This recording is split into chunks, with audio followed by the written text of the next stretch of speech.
The Thing was never really about the monster. It was about the moment a room stops feeling safe. The moment one person looks at another and starts wondering what's underneath the skin. At first, The Thing looks simple. A remote outpost in Antarctica. A group of men trapped by the cold. An organism that can imitate any living thing it touches. But that's not why the film still works. What makes The Thing so disturbing is that the horror doesn't stay on the outside for long. It gets inside the group. Inside every conversation, every silence, every glance. Because once the creature can copy someone perfectly, the horror changes.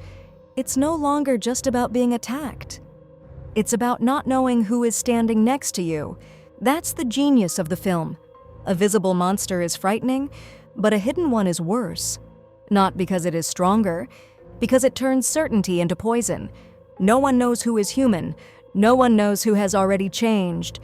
And once that doubt enters the station, the men start collapsing long before the creature finishes them off. That's the real horror of The Thing. At the start, they still function as a group. They drink, they argue, they irritate each other. But they still share the same reality. Then that reality starts to break apart. Not because the creature kills everyone immediately, because it makes trust impossible. And once trust goes, everything else follows.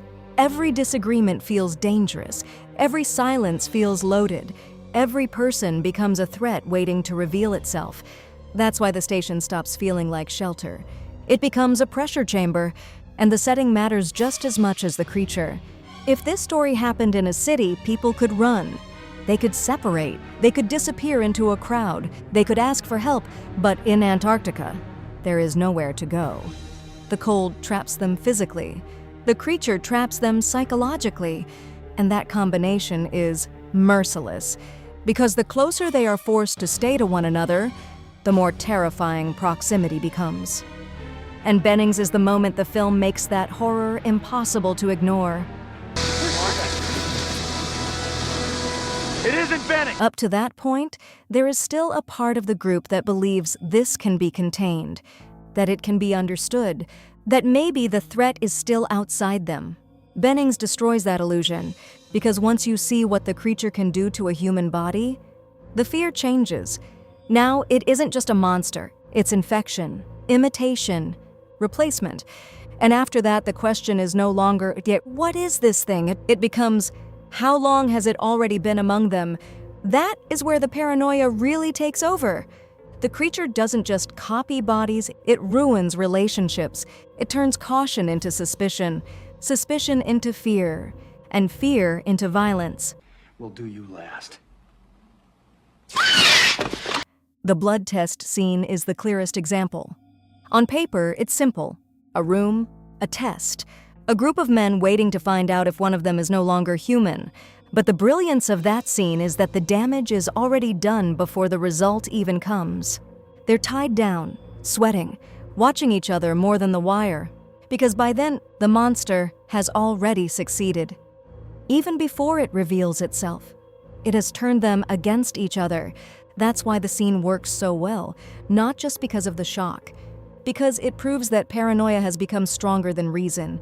And Blair understands that before anyone else. That is what makes him so important. He sees the scale of the threat.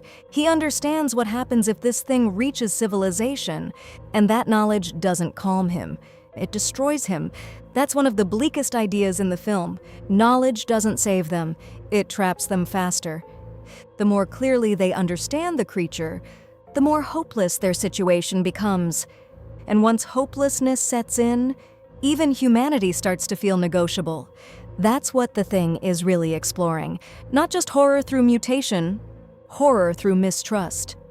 The alien is terrifying because it can become anyone, but the deeper fear is what that ability does to the human mind. Once trust disappears, people start destroying each other without the monster needing to do much at all. And that is why the ending is perfect. MacReady and Child sit in the snow while the station burns around them. Maybe the creature is dead. Maybe it isn't. Maybe one of them is still human. Maybe neither of them is.